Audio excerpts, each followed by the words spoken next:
I'm Muriel Bowser. I'm the Mayor of Washington, D.C. I'm joined today by Dr. Nesbitt to provide an update on the district's response to COVID-19. We're also joined by Chancellor Louis Farabee, who will provide a DCPS budget process update, and Director Chris Rodriguez, who will be available for questions about the district's response and the weather we're experiencing in the district. Let me put up a number to remind people that we are experiencing a very bitter cold snap. If people are exposed to these conditions, especially when it's wet and cold, they will not survive. And unfortunately, we have experienced death related to this cold snap from at least one resident experiencing homelessness. So please call us. We will do our very best to get people to come inside. And you can call us at 202-399-7093. And once again, we will do everything possible to have someone come in from the cold in these conditions. And we do have safe shelter available for them. So please help us. We also want to provide some information about emergency utility contacts. We, given our weather forecast and conditions, are not anticipating any major utility issues, but we know that everyone is watching what's happening to our fellow Americans in Texas with great heartache, and we want you to have all of the information that you can should we experience any weather-related issues. Though again, we don't anticipate those. The emergency utility contacts for Washington Gas, DC Water, and PEPCO are listed. It's always a good idea to keep this contact information available. And I wanted Chris just to take one moment to talk about how our electric grid is different. And Chris, it may be a good idea as well from an emergency management point of view to talk about what people should have in their homes in case of emergency.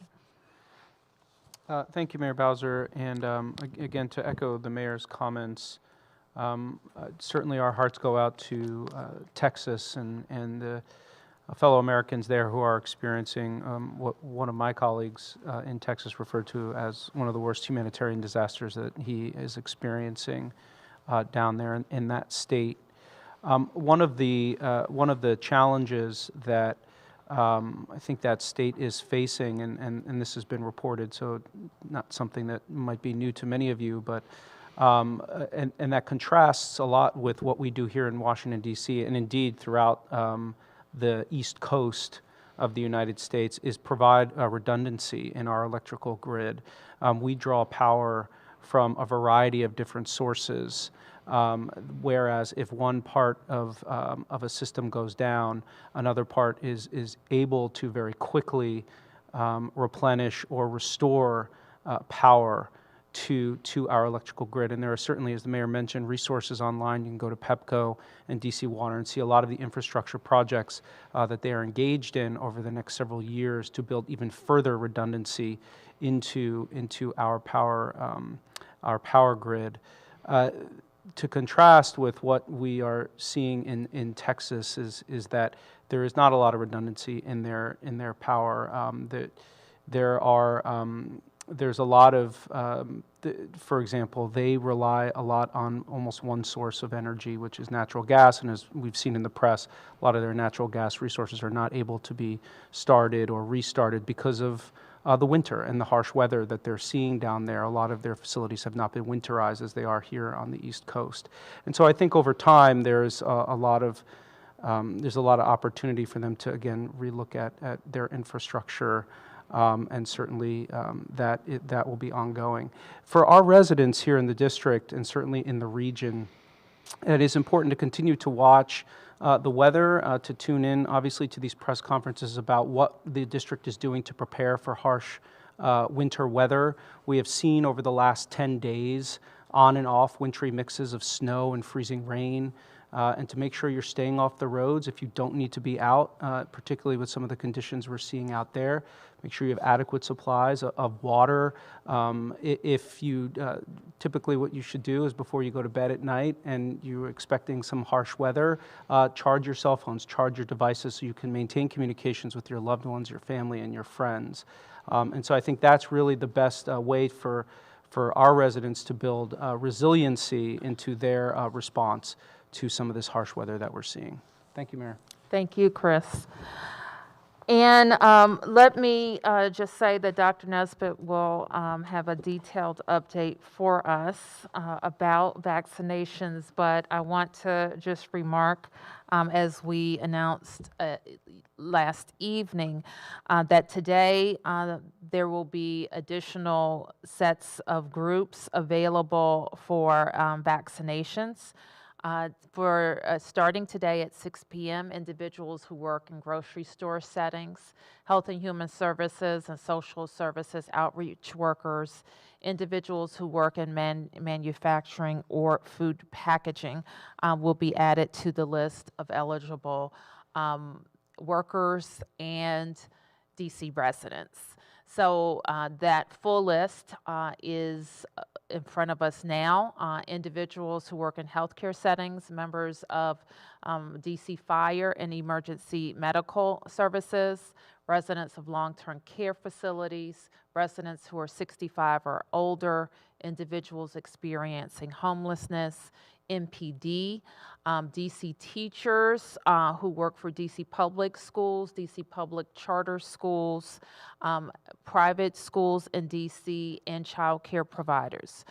Department of Corrections employees and residents at DC jail, continuity of government personnel, government operations personnel, as I mentioned, new today, grocery workers, health and human services workers, individuals in manufacturing or food packaging.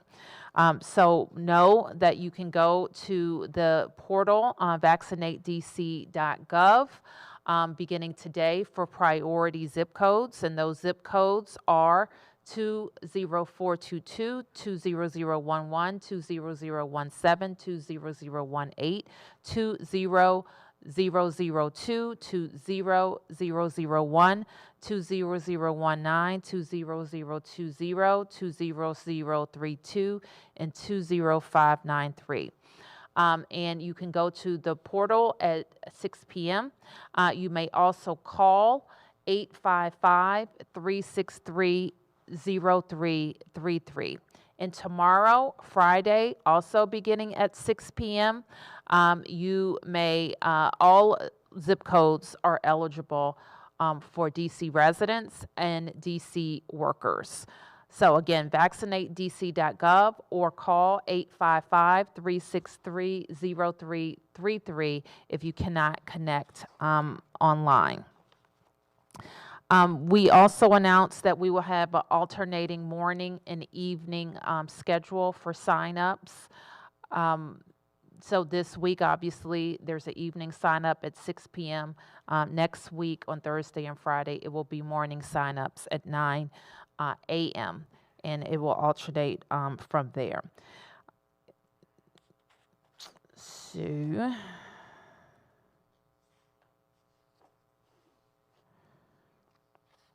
let me also just mention, as we have before, that in addition to the portal, DC Health has set up several vaccination clinics for special initiatives.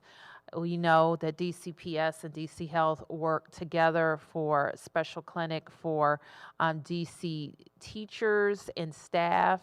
And when I say that, I don't think we emphasize enough that teachers have had priority vaccinations, but so too have the administrators, the custodial staff, the food workers, all people who support in-person learning. Additionally, the charter schools, child care providers, and independent school staff have also had a clinic supported by One Medical. Our staff at MPD, DOC, fire and emergency medical have also been supported by the Kaiser Vaccination Clinic. Johns Hopkins is doing a special initiative for us for senior housing properties, and Unity is working with our homeless population and also the Department of Corrections. Our DDS residents and DBH residents who are in the intermediate or other community facilities have been supported by independent pharmacies in the district who have been great partners, as I understand from Dr. Nesbitt, and Giant Food. Senior vaccine buddies are being supported by the Safeway clinics, and the faith-based pilot initiative is being supported by Mary's Center and 5 Medicine. So there are a number of initiatives there to get vaccine out as soon as possible. The next population that will become eligible for the vaccine will be DC residents who are 16 to 64 with qualifying medical conditions. On March 1st, therefore, we will begin Phase 1C, Tier 1, and the medical conditions for the qualifying medical conditions for people who are the ages 16 to 64. And at that point, I'm going to turn to Dr. Nesbitt to say more.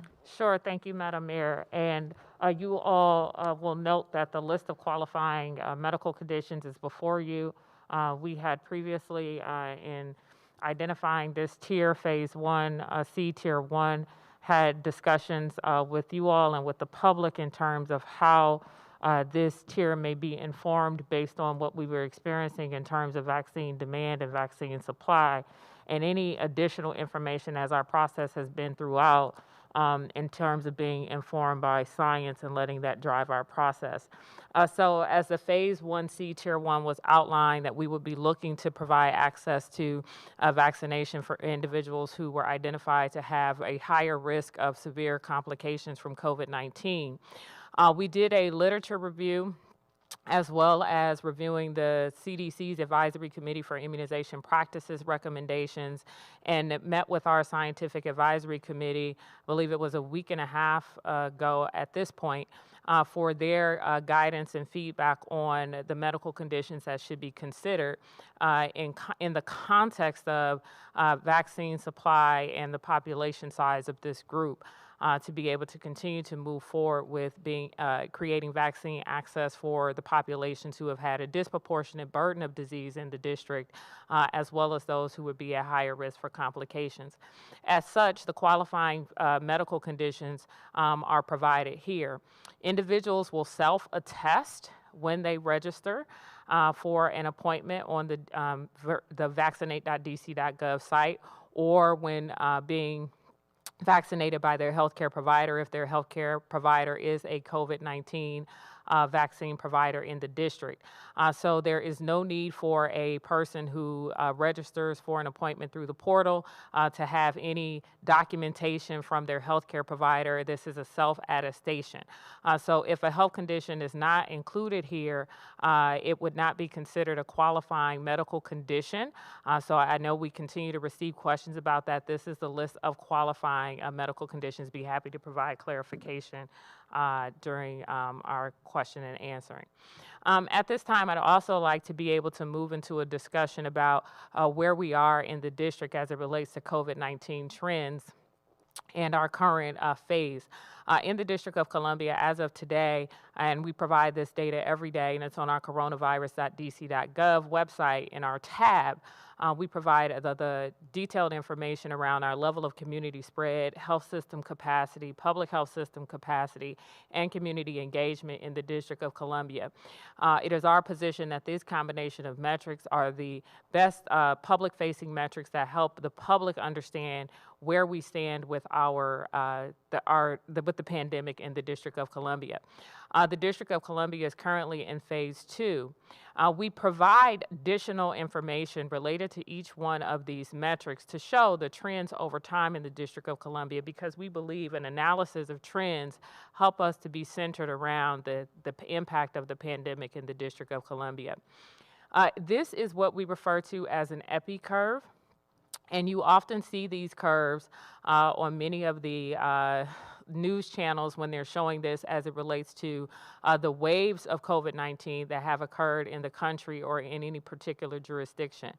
So this is what's called the epi curve for the District of Columbia, showing that early in the spring with the pandemic, we had our first wave of cases. And you'll notice that after the holidays, we had additional large wave with cases being higher than they were in the springtime. The total tally of this is what reflects what has been our experience, unfortunately, with having over 39,000 district residents being diagnosed with COVID-19. And again, these are the individual cases that we know about that have been diagnosed. We know that there are many other cases that occur in our community that are never diagnosed through testing, either because individuals don't know that they have symptoms or because their symptoms are mild and they don't present to testing. We also provide this on a daily basis. It's the trend and the daily case rate. We do average our daily case rate over a 7-day period to be able to allow in the daily fluctuations of reported cases that we present. And we've asked that, you know, for example, if you see 49 cases on one day, 100 cases on the next day, the 7-day average allows for us to account for those fluctuation in our trends. You'll note that while we've been experiencing a downward trend over the past few weeks, we are still in what we call substantial community spread in the District of Columbia. You'll remember that during the holiday season, and we often think of the holiday season as before Halloween, when we ask people to consider their activities, to be thoughtful about the things that they would participate in so that we could reduce the risk of spread. We were in moderate community spread and even had some periods of time in the district where we were experiencing a downward trend that would have gotten us very close to that minimal community spread or containment that we've been aspiring to since the beginning of the pandemic. Because we had a tremendous amount of high-risk activity, things like non-essential travel, gatherings where people maybe didn't social distance or wear their mask all the time, we saw rapid acceleration in our daily case rate during the holiday season. From Halloween to Thanksgiving, saw a small dip between the Thanksgiving cases and the Christmas holiday season, and then another acceleration between Christmas and the beginning of the year. Fortunately, like most of the country, we are now beginning to see another deceleration or downward trend from the beginning of the year that appears to be sustained. However, we are cautiously optimistic given that we do not yet know what the impact of variants that have now become more dominant in the U.S. or have the potential to be more dominant in the U.S. will be. These variants have an increased rate of transmission, meaning the number of individuals who are infected by each positive case is much higher than the strains that have previously been more prominent in the United States. The other metric that we look at that has been positive in the district for quite some time is our test positivity rate. So this is the number of individuals who have a positive COVID-19 PCR test in the District of Columbia based on the overall number of individuals who were tested during that time period. Our goal is to have this number be below 3%. We've managed to keep the number below 10%, which I think is remarkable in the face of us having a high daily case rate. You will note, however, that this number also is linked to the volume of testing that we have or the number of diagnostic tests.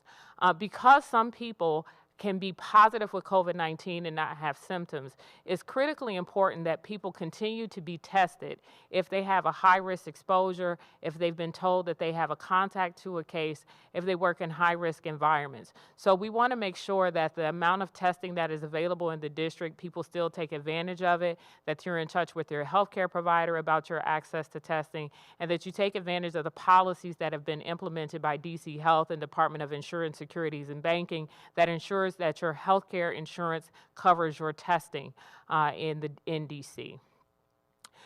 So we have the opportunity to really take advantage of these downward trends that we're seeing in cases and a vaccination program for COVID-19 that is picking up pace in DC. Here we post these graphs as well on coronavirus.dc.gov. We vaccinated over 87,000 individuals in the District of Columbia, both workers and DC residents. And though out of that 87,000, nearly 51,000 of them are DC residents. Here's a map of where they live by our health planning neighborhoods, and 7.2% of our population has been partially or fully vaccinated to death. And 2.5% of them have been completely vaccinated, meaning that they have received both doses of the vaccine. This is the breakdown by ward. You can see that the highest percentage of individuals who have received the first dose of the vaccine are residents of Ward 3, and the lowest percentage of individuals who have received the vaccine of residents of Ward 8. In terms of being fully vaccinated, the same phenomena persist, with the highest percentage of individuals in Ward 3 and the lowest percentage of individuals in Ward 8.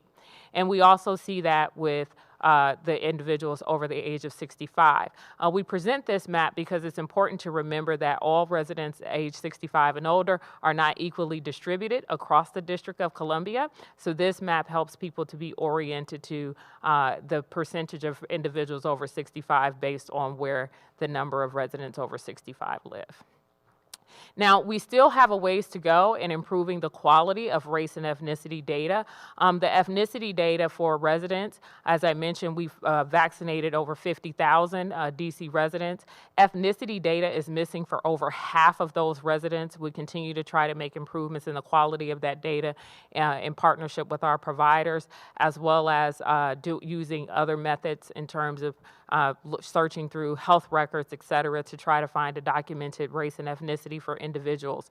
The data for race has improved, although we still have about 10% of that data being missing, documented as unknown. And the other category still seems to be over-documented or overused. But you can see here how vaccines have been distributed by Black, white, and other. So I'll stop there and be available to answer any questions. Thank you, Doc. Dr. Farabee? Thank you, Mayor Bowser.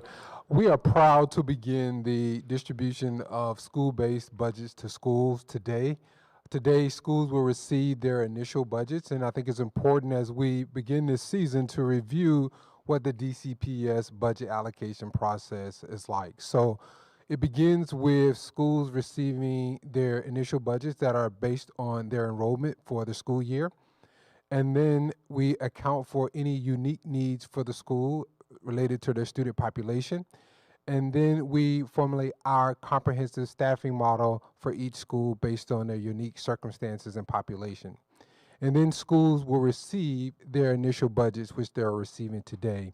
Once schools receive their initial budgets, they have the opportunity to collaborate with their local school advisory teams to help finalize their staffing plan and also organize any other supports that are anticipated for the 21-22 school year. Once those budgets are finalized at the school level with the local school advisory team, schools also have the ability to petition for additional resources for budget assistance. They also have the ability to petition to make modifications to their staffing plans. Once those petitions and requests are reviewed or approved or denied, then the DCPS school budgets are then folded and combined into the central service budget and then to the mayor's budget that is presented to the council. So that is the DCPS budget review process.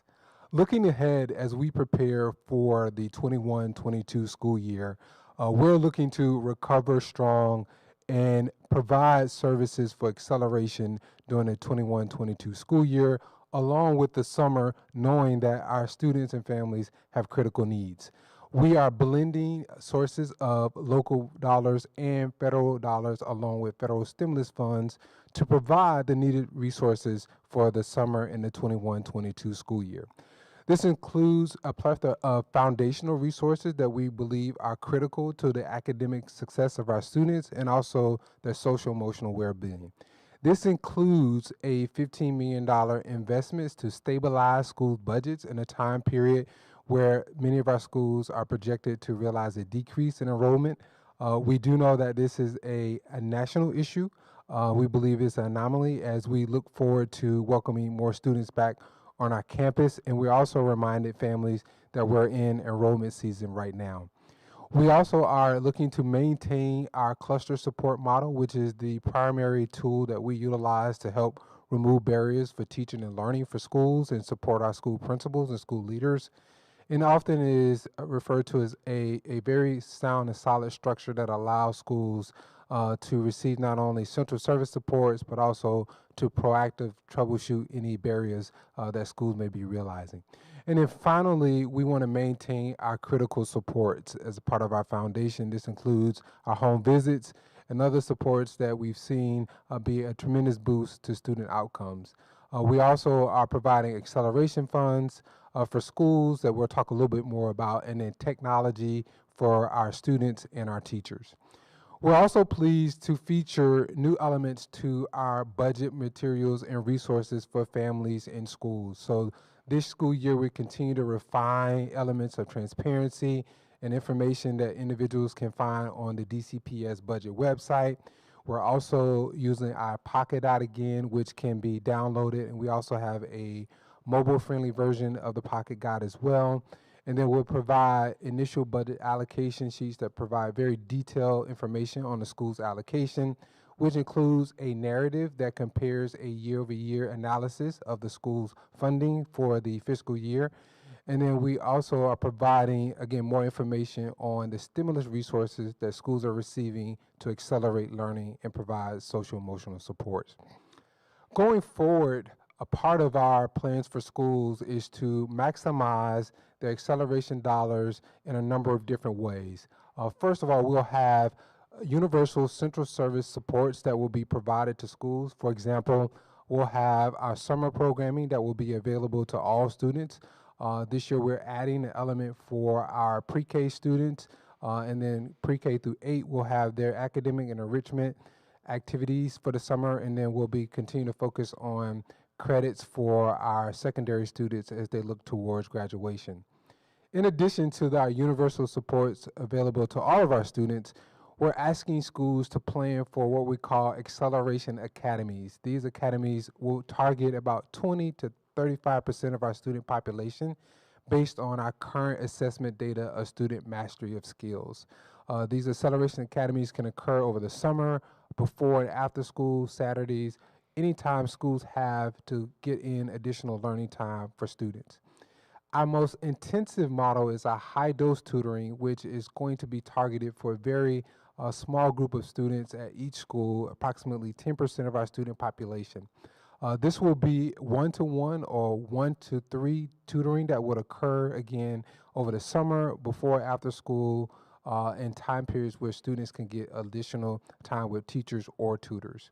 Schools will begin their planning process as soon as they receive their budgets, and we're asking our school leaders to engage with staff and family, community members on not only their budgets for the upcoming school year, but also their academic acceleration plans.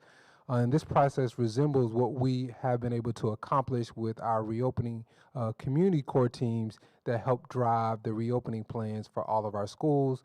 And as we did the reopening plans, we'll be providing schools with guidelines and guardrails of how to develop these services for families. Looking ahead, we're also, again, reminding families that we're in enrollment season. We're encouraging all of our families who have not submitted an application for grades pre-K 3 to 8th grade to please do so. The deadline is March 1st, and we want families to submit that application so we can begin the matching process. And again, you can call the My School DC office or go to the My School DC website, which is www.myschooldc.org. Thank you. And finally, we want to let everyone know that we have 2 budget engagement forums remaining. It's all virtual, and you can dial in and also watch online, watch live, and interact live at budget.dc.gov. You may dial in at 855-925-2801, and there's a code 9046. And you may also watch on channel 16, Twitter, Facebook, and budget.dc.gov. So we hope that you will tune in today or Saturday. So with that, we'll take questions. Any questions? Yes, Amanda? Thank you for holding the pressure. When DC opens up eligibility to people with select chronic medical conditions, will DC Health start with residents 50 or older, or should we expect to start with that 16 and older? And are we starting with specific chronic medical conditions, or is it the whole list? So thanks for asking the clarifying question, but as it is written and as it should be interpreted, it is for individuals 16 to 64, and it is for all of the qualifying medical conditions as written. And we have been mindful to refer to them as medical conditions and not chronic medical conditions. You will note that some of the conditions on the list would not be considered a chronic health condition. Thank you for clarifying that. A second clarification, I have another question about that. Residents will book on vaccinate.dc.gov or the call center. These residents shouldn't reach out to their provider, say MedStar, who's a vaccine provider, because hospitals will continue to focus on healthcare workers and seniors. Is that right? No, Okay. that is not correct. Okay. So as our eligibility expands to other phases, our healthcare providers will expand to additional phases. So our expectation is that those hospitals and health centers will expand to phase 1C at the same as this eligibility occurs on March 1st. All right, thank you for clarifying that. And my last, has FEMA formally responded to the DC region's request to vaccinate specific frontline workers like mass transit and postal service? Chris? FEMA has not responded in writing, but we've been told that our request will not be approved. Yes, Perry? I have a question first for Dr. Nesbitt and then a few school budget questions. Initially, back in January, DC Health said you guys would vaccinate everyone on the 2 CDC list of conditions. Just looking at the list that you posted there, it seems that it's no longer overweight residents, but obese residents. The BMI seems to have gone up, and no longer smoking on the list. Were those removed, and if so, why? So there's actually 3 lists that the CDC has. So we have a very science-driven approach to our work, as you may note if you've been following us very closely. And as Scientific Advisory Committee, when we met, we had one of our lead medical epidemiologists at DC Health review that data specifically and talk about what's called a type 2 error. That may be something that is overlooked, and I believe I've talked about it here in this forum as to why we were being very comprehensive initially. And so the list that the CDC publishes is based on what scientific evidence exists based on the type of studies that have been done today, or what's called a meta-analysis, the review of literature or review of data sets. So there are some where there is strong evidence, mixed evidence, or limited evidence available. And so we've looked at the combination of those three lists and in feedback from our Scientific Advisory Committee. So if I'm looking at it in the context of Amanda's question that asked if we would start at individuals who are 50 or older, individuals who have sickle cell, who have succumbed to this disease, their life expectancy isn't even 50. So we would miss the opportunity to provide them a vaccine that could protect them, reduce their risk for severe illness if we started with individuals who are 50 and older with a chronic health condition. So the same phenomenon occurs with individuals with HIV. We have on our Scientific Advisory Committee a pediatrician, a maternal fetal medicine provider, et cetera, who gives us guidance and advice, reviews literature, not just from the CDC, but World Health Organization, et cetera, that helps to inform this list. When we look at the data in terms of overweight, obesity, and smoking, in the communities that are disproportionately impacted in the district, it actually is such that obesity tends to be more prevalent than overweight in some of those communities, and so we believe we can still cover that population with obesity. And then smoking in those populations tends to be a behavior that is associated with these health conditions. So hopefully does that answer your question? Yeah, so between January and now, has there been more data that's coming out on outcomes of these, overweight and smokers with COVID? So if you also recall in January, in my discussion with you all, we had to talk about how we have to look at the data also in the context of vaccine supply and demand and potential for uptake. And so we're taking that into consideration as well.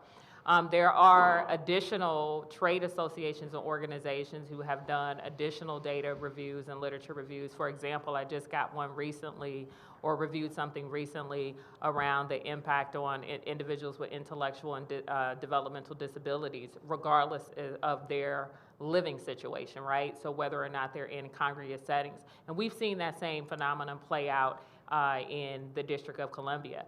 They are not explicitly listed on the CDC's list of chronic health conditions, right? And that's typically because they're not thought of as a population where intellectual and developmental disabilities is a chronic health condition. And so we wanted to be mindful, however, to still address that population when considering them to have a medical condition that would qualify them for vaccination as a priority. Thank you. Yes. Can I have some budget? Sure, for Chancellor Farabee. Just on a pure kind of technical level, DC got $80 million, DCPS I should say, got $80 million for federal care funding. How much of that, so summer learning would be fiscal year 2021. How much of this is part of the current budget cycle and how much of it is part of the next budget cycle when you talk about these acceleration academies and things like that? Which ESSER funds are you referring to? So we had one stimulus that we received, and then we have indication of what the second stimulus amount will be. We have spent the first round on primarily technology and internet access for students, and then what you see here represented today includes the anticipated $80 million, which would be a part of the second round of stimulus. Got it. And so for summer learning, any accelerated summer, is that part of fiscal year 2021 or 22 budgets? So the stimulus would be a part of our summer and school year plan. So I wouldn't tie them necessarily to a particular fiscal year because we would need to ensure that schools have access to those dollars as soon as those funds are transferred over from OSSI to DCPS. So this does not need to go through the typical council review process when you use these stimulus funds? No, as soon as we receive those funds, we expect the schools to go to work with implementation of the acceleration plans. And for the acceleration academies and high dose tutoring, is that in person or remote, or has that not been decided yet? Yeah, so we will have a blend of options for students and families, which will include the ability to have some tutorials that would be remote based, and then we would have some of those services that would be in person. Ideally, the most optimal environment for acceleration and tutoring would be in person. Would it be on the schools to decide that, or? So we will have universal programming that will be available to all students that will be both in person and also remote available. And then at the school level, the schools will have guardrails in determining those options with the expectation that there be both in person and remote. And the 25 to 30%, is that citywide or every school? I mean, we know that probably some schools have more than 25% that need this and some have fewer. That is correct. You make a good point that the numbers that you see before you in terms of the anticipated population in each of the categories presented is based on school-wide data. That number could be dramatically different based on the school community population. So, for example, schools will receive more dollars if they have a higher percentage of students that fall into these categories or identified as at risk. Thank you. Yes, sir. Hey, Mayor, I had three questions on two wildly different topics, but first off, I was just wondering if somebody could update us on how it's going keeping the roads clear today. Sure. And then in addition to that, just also what went into the thought process of closing testing for the virus today, but making sure you keep the vaccinations open. Sure. So let me ask Chris to talk about the weather. And you can also address our approach to testing and vaccination location. Thank you for the question. So I would say over a week ago, we had talked to the National Weather Service, anticipated about 10 days worth of on and off winter weather. And so DPW, as the lead agency for the snow team, and DDOT have been preparing for really almost a couple weeks now for this prolonged period of winter weather. And in terms of this particular event, their crews were out 24 hours prior to the arrival of the system, treating the roadways. We had anticipated that there'd be up to 6 inches of snow in the district. As with anything else, any weather event, sometimes it underperforms, sometimes it overperforms. This particular system brought a lot more freezing rain and sleet, as you can see outside and see some of the roads. So there'll be some slushy conditions on the roads. They continue to be treated. There are DPW and DDOT plows out constantly treating particularly the major roadways in some of our residential areas. Over the next several hours, we should see the system slowly kind of depart, but there will still be some freezing rain and potentially refreeze as temperatures will not go above freezing until tomorrow late morning. And so we would just ask of our commuters to be careful if you're out on the roads and not to go out if you don't need to, except for essential activities. In terms of testing, I'll let Dr. Nesbitt talk about vaccinations, but in terms of testing, we made the decision last night, as we do in preparation for a lot of extreme weather that we see here in the district, particularly in the winter season. We do convene directors who brief out on how they're preparing for the weather and ultimately make recommendations up to the mayor. For testing, we knew that there'd be extreme conditions and wanted to make sure that we were keeping people safe. And also for some of the healthcare providers that are out there conducting the testing or assisting residents, make sure that they weren't out in those extreme conditions. And as far as the keeping the vaccination going, was it just too important to cancel, or how? Well, of course. And the other notable difference is that most of our publicly operated vaccination sites are outdoor or semi-outdoor versus the vaccination clinics are indoor operation. Most of them operate in locations that do not close during inclement weather. Our pharmacy locations, our grocery stores, our healthcare facilities, and so we're able to maintain those operations, work very closely with the Department of General Services to prioritize them for cleaning and making sure that they're salted and kept very safe to make for the staff and everything, which is a very different setup than our testing operations. And my wildly different topic question, thank you both, appreciate it, was, Mayor, I'm told you're aware of this, but we're hearing that some folks, not sure how widespread it is, are not getting their direct deposit unemployment checks that they were supposed to get today. Are you aware of the issue, and can you, for people affected by it, just tell us what's going on? Well, I am aware that we have a problem, or we had a problem yesterday or the day before that affected payments. I'm not aware how many people have been affected. And as soon as we've investigated and know what the fix is, we'll be able to report when those payments can be made. I understand that it affects 1 week. I'm not sure how many people didn't get the payment for that 1 week. Is there anything you can say to kind of assure folks who are waiting for it and need the money, or is the city? I can tell them we will investigate, get to the bottom of it, and get it fixed as soon as possible so that payment can be made. Okay, Mark. Yeah, thank you. A couple of questions. One,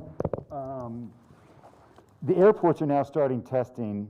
Would that data come to DC at all, the test results? Do you know, I know the airports technically are not in DC, but will you get any of that data?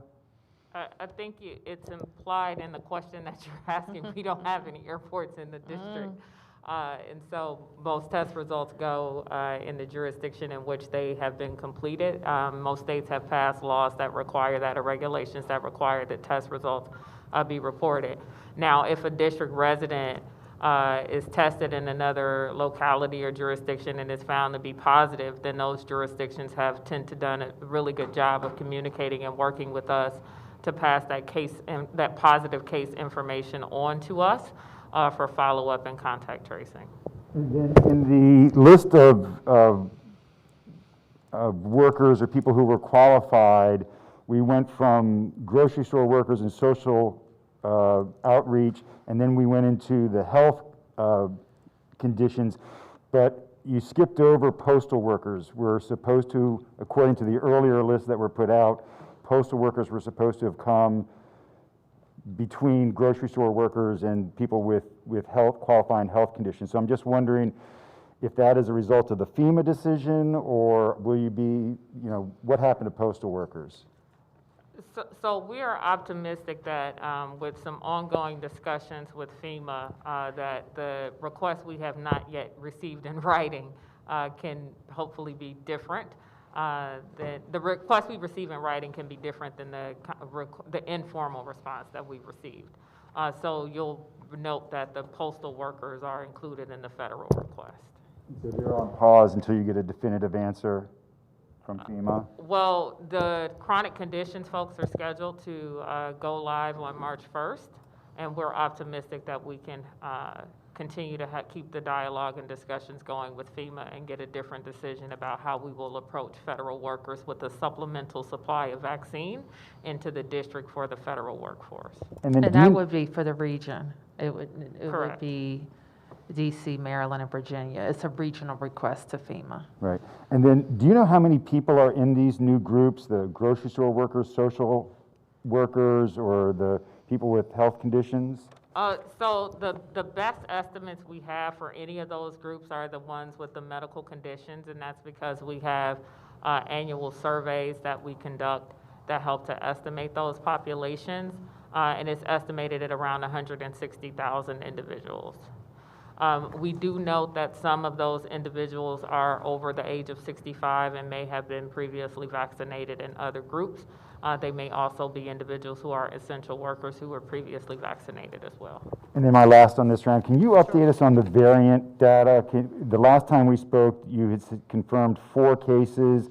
Are there more cases? And then do you know anything more about the cases as far as who they are, if they traveled, what their condition is? Sure. So we know that the individuals did not have a history of travel and that they have, by our last accounts, recovered. It is difficult, Mark, to quantify in the same way that we quantify the reported cases to you all, the number of variants. What we are able to do is, out of the 1% of cases that are sequenced, we're able to tell you if any of those cases are testing positive for variants. And we have not received notification that any additional cases that are being sequenced have tested positive for variants. Were the people who were identified, were they notified? That is not the national policy. Thank you. Okay, last round, Perry. Yeah, a couple more budget-related questions. So, to the Chancellor, the council was frustrated that DCPS did not have a learning. They felt that DCPS did not have a learning loss plan last week. Does what you just announced today, is that DCPS's kind of acceleration and learning loss plan?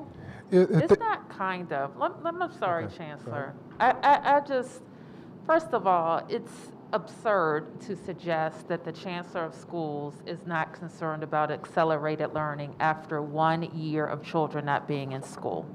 So anyone who would suggest that is flatly wrong. The educators and all of us have been very focused on how we can address the needs of students, including getting them back in the classroom. So I want to just thank everyone involved in that. DCPS has been very focused. Our EOC has been very focused. Our teachers have been very focused at both pivoting to a virtual environment and getting back into the classroom. And the whole DC health apparatus has been focused on making sure that teachers and students and families have all the information that they need to make decisions for their families. So we're not going to address the suggestion that our public education team hasn't been focused on how to accelerate learning for children and all of us who have been impacted by a global pandemic. I think what you will see with this budget that we'll propose, starting today with the school-based budgets, starting with what the Chancellor has already said about the additional investments, including our proposals moving forward in 2022, is that we have no intention of on losing the gains that we've made for our kids and families and public education. So this is what you have before you. The Chancellor can go over some of the aspects of it again. But I want to make clear from our offices and working with DC Public Schools, but also working with DC Public Charter Schools, that we're going to do what's necessary to get our kids back on track. Well said. I don't know if I have much to add to that because that's the sentiment of where I am. It was interesting when the responses were given about how we would approach high-dose tutoring, how we would approach academic acceleration, and then there was a question, well, what is the plan? And that is the plan. And I think we need to be really clear that there are no silver bullets to how we accelerate learning. There are no items you buy off the shelf and magically have our students back on track. It is going to require more time with our talented educators, with our students. And we've laid out a plan to make that happen. Now that will happen over a course period of time. And not only do we need to be focused on the academic needs of our students, but you also see in our plan the social emotional needs for our students. And so that is embedded in the resources that schools have access to and can create plans accordingly. Do you have any more details on staffing for this? I mean, do you anticipate, I know you talked a little bit about using some existing or qualified partners, but do you anticipate having to make any changes with the WT contract? I mean, will summer school be more extensive than we typically see? Yeah, summer school would definitely be more than we anticipate. We anticipate serving more students. You ask about partners. We had a strong relationship last summer with Springboard, which was part of our literacy initiative to provide additional support for students. Our schools also have access to trusted partners that provide high quality services. We can tap into those resources as well. But we know that our educators who know our students the best are oftentimes the strongest resources for these types of acceleration efforts, and we will rely on them as well as we look towards the summer and also beyond the summer. Do you think any of these plans will require negotiations with the union? Yeah, so it's interesting. President Davis has been talking about that, and from my vantage point, we have an MOA, and we're going to maintain what's in that MOA as we go forward. We'll continue to talk about what other challenges we need to solve for, but there is no interest at this time to create another MOA. And how much of this, back to the very first technical question, how much of this relies on, the spending of this relies on what the per pupil spending will be? And when can we expect that number? You can expect it when I present my budget to the council. Okay. And is any of the funding from this contingent upon that, or we expect? Well, all of our public education funding is kind of at the base of it is our per pupil funding and changes to that.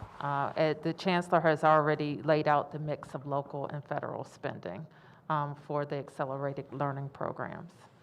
So some of these increases will be captured in whatever the budget that you present to the council.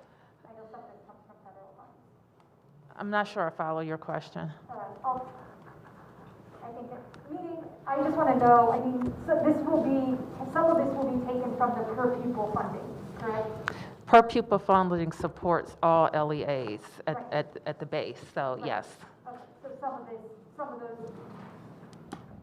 of this will be contingent not only on the federal funding, but on our typical local spending.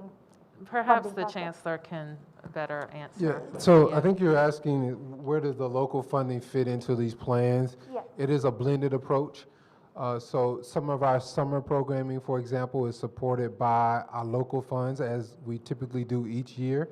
But that's a part of the fiscal 21 budget season. So fiscal 22 would then support next summer. So you'll see throughout these plans that there'll be a blend of the use of our local dollars, federal funding. For example, we talk about teacher investment in professional development.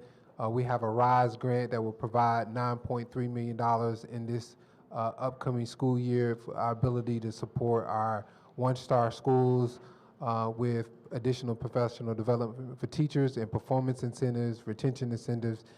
And then we also have some local dollars that will be in the mix of that as well. So what schools will receive will be a blend of both our local funding, our federal dollars, and then the federal stimulus funds. Okay, last questions. Amanda and then Mark.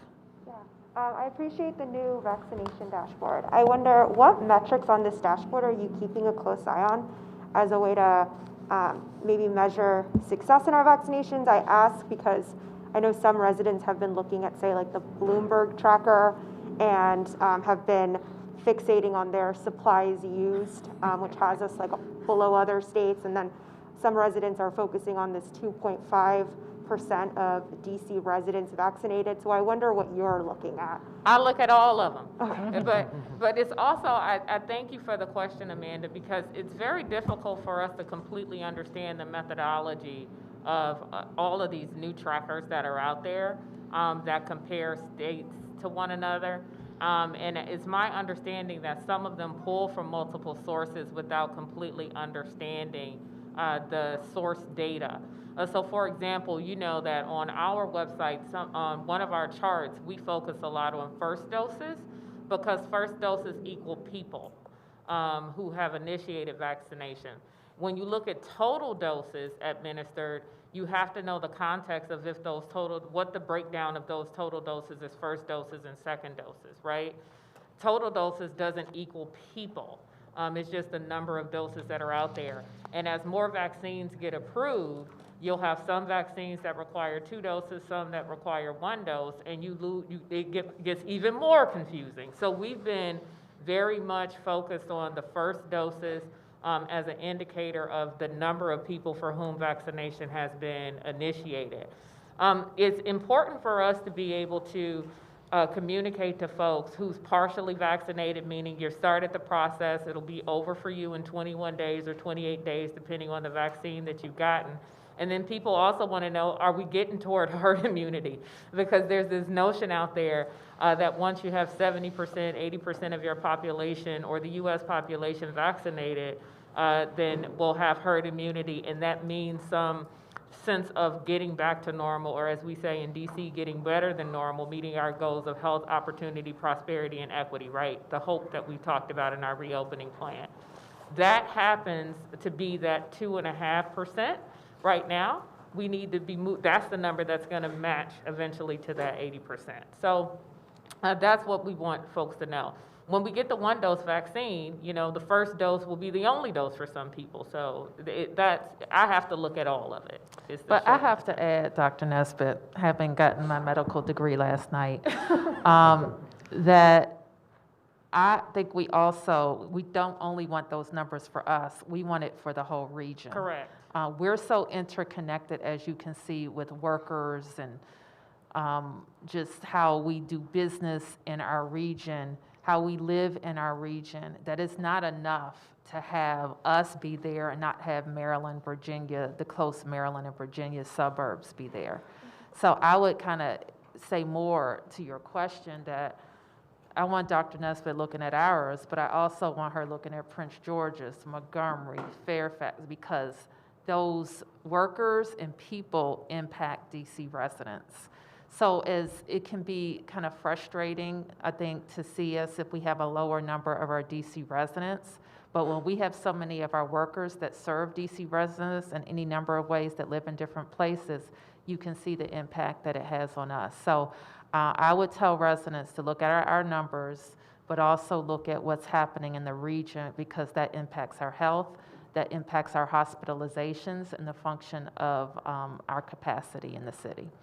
And one final question for you. Any idea who's going to replace outgoing CFO DeWitt, and any that you're willing to share right now? Well, we're just starting our process, and I don't have anything to say about that right now. Okay, and then sorry, one last, are you concerned at all about how his leaving will affect the budget process? I'm not. Okay. There's a great team at the Office of the Chief Financial Officer. We won't have a permanent chief during this budget process, but I will ensure that we have the right person serving in a interim capacity while we undergo a search. Thank you. Yes. Yeah, just one for the doctor, one for you, Mayor. Dr. Nesbitt, pregnant women are on the list now. Can you talk about concerns that women who are pregnant might have and the reluctance that they might have to get a vaccine? Can you reassure them? What would your advice be? Sure, thank you so much for the question. And we had a great discussion around the data that's out there right now for pregnant women and current recommendations on vaccination during pregnancy from the World Health Organization, Society of Maternal Fetal Medicine, and the American Congress on Obstetrics and Gynecology. And as I mentioned, we have a geneticist and maternal fetal medicine expert on our scientific advisory committee that helped walk us through the process. While pregnancy was not studied, or pregnant women were not included in initial clinical trials, we do now have the CDC with a database that has thousands of women who were pregnant because of the VSAFE program. And we participate in the Pregnancy Risk Assessment Monitoring System, or PRAMS, in the district that has added additional questions related to COVID-19 and vaccination. So there's more opportunities to collect more information about vaccination and pregnancy. For some women, the risk of COVID in pregnancy outweighs the perceived risk of vaccination during pregnancy with the ramping up of the immune system. So I would recommend that if you have an increased risk of exposure, or if you have an underlying health condition, that you really have that conversation with your healthcare provider to talk you through the best decision for you and your family around vaccination. So that's why we've been very permissive in terms of it as a medical condition for COVID-19 vaccination. If a woman would otherwise be offered vaccination because of her risk exposure or her health conditions, the vaccine should not be withheld from her just because she's pregnant. So I think that's critically important for people to know. But ultimately, it is her decision. Vaccination is voluntary, and we want women to be comfortable with the decision that they're making. But if you have that high risk of exposure, you have those underlying health conditions, which are very common in a lot of our women who are pregnant in DC, obesity, gestational diabetes, high blood pressure, I would highly recommend that they have those conversations with their healthcare provider and move forward with vaccination. And then Mayor Bowser, just for you, have you had your second shot yet, and how did it go, if you did? I did have my second shot. I had it on Tuesday, and it went fine. I didn't really feel any effects until about 24 hours later, where I felt kind of fatigued and tired. I took a nap, and then I felt better. Thank you. Thank you, everybody.